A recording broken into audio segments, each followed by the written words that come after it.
Well, sometimes life can be overwhelming for all of us, all the more reason to be optimistic. Here is best-selling author David Mezzapelle, the author of Contagious Optimism. David, it is so great to have you here. I got to tell you, I'm really excited to talk to you. It's such a great message. Welcome to our show. Thank you. It's great to be here, and I love your show, so I'm excited about it. Good. Well, thank you. All right. So, Contagious Optimism, great title. Yep. What does it mean?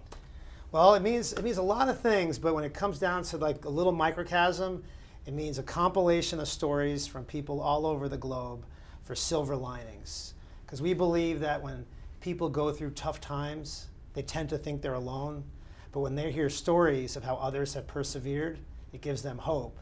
And hope is that foundation of optimism. And for you, this is your first endeavor, and it's a bestseller, so that's a nice way to start. Thank you. Yeah, I still can't believe it. Like Rookie of the Year, Right. you pulled a Derek Jeter. So for you, how did this come about? Well, what happened was I ran a company, and I ran it on a real positive platform. It was an IT company, nothing to do with writing.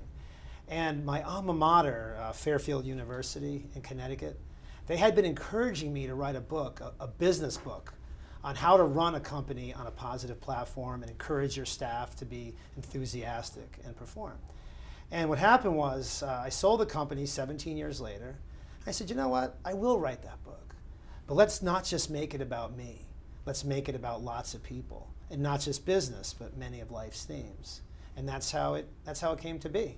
So for you, before you wrote it, as you in your day-to-day life, are you the kind of guy that likes to find encouraging stories? Are you sort of always hearing silver lining stories and things like that? Yeah, for some reason, I just love stories. I love people's stories. And one thing I noticed is that when people go through tough times, they tend to think they're alone. But they hear these stories about others persevered, right. I mentioned. And growing up the youngest, I was surrounded by lots of stories from relatives and friends. And I thought it'd be pretty nice to have that in a book and put them all together in perpetuity. And going into senior living facilities especially, capturing those stories from assisted living and independent living and the greatest generation and the silent generation. Mm-hmm. And I love it. It's a passion. If you could give us a couple of takeaways from the book, and later on we're going to give people the info how they can get the book. Sure. But what are some messages? What are some things you want people to read the book and walk away feeling? Sure. Well, the first is gratitude. You have to be grateful for everything in your life, even the smallest things. It's a cliche to say an attitude of gratitude, but it's very true. Because if you're never grateful for even the smallest things, you'll never be grateful for anything. The second is that failure is okay. The byproduct of success and the byproduct of failure are the same word, wisdom. Wisdom is a gift gained from the past, and it serves as the foundation of our future. And that's a very important takeaway for a lot of people that are down about their relationships or finance or whatever it may be. And the third is an expression from Mary Lou Retton, the Olympic gymnast. Sure. Optimism is a happiness magnet. And it's really true. When you're around people that are uplifting and positive, it brings you up. And when you're around people that are negative and wallowing in self-pity, it brings you down. Yeah. So try to avoid that when you can. And be around good let's do a practical walkthrough. Today's Monday. We're taping this on a Monday. Right. There's some Monday blues out there in the Right. office. We'll get you like one of those little GoPro cameras. We'll just have you walk around. Right. Everybody gets psyched in this office. We'll see. You might get punched in the face by a few people. Yeah, and I have. But yeah, so I was going to ask you that. So you have this great message, and honestly, really, I feel it. Like it's sort of rubbing off on me a little bit. But there have to be some people that are just like, David, leave me alone. Sure. Stop being so happy all the time. What do you say to them? Well, we're all human, and I've had bad days. I've had days where I just didn't want to deal with anything or whatever it may be, and it is part of being human. And the whole thing is that optimism is not hocus pocus. I believe that true success comes when you combine effort, reality, and positive thinking. Because if you're just positive and nothing else, you're in the clouds. And if you're just sort of realistic and nothing else, you probably won't get past first base. When you combine it all with that reality, that's when things happen. So it's okay to have a bad day. It's okay to have an argument with your girlfriend or your boyfriend. It's okay to fail that exam or be in a stock market crash, because they're all learning experiences. Right. And that's interesting what you just said. So the message is not don't worry, be happy. The message is sort of be happy, but work to have success, right? Like success isn't just going to happen because you're going to go, well, I feel good today. Exactly. Yeah. Exactly. So many books and DVDs, they talk about dreaming for that sports car or dreaming for that bank account.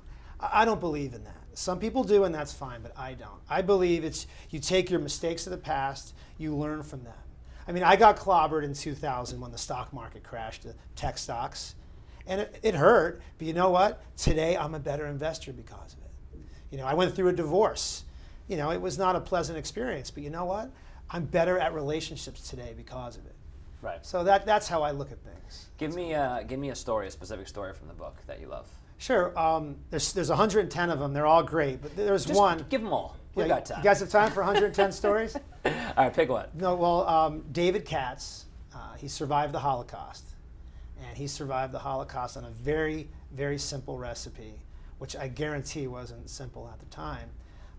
Do what you're told, never complain, and constantly visualize yourself being freed from the hell. And he shared this recipe with everyone around him. And for those that listened, they survived, and they still thank him today. And so do their children, so do their grandchildren, and so do their great-grandchildren. It's amazing when you think about how his doing that during the Holocaust, what that did for future generations. And not to minimize what anyone is going through, but when you read that, I mean, talk about perspective. Correct. Yeah. Exactly right. And he's an example of somebody I met in an assisted living facility. And I was so glad I was there that day and chatting with him. Because I'll make it a habit to just walk through one of these communities and capture their stories. And then we verify them, of course. But, You have another book planned, right? Yes. Our second book comes out this fall, very similar.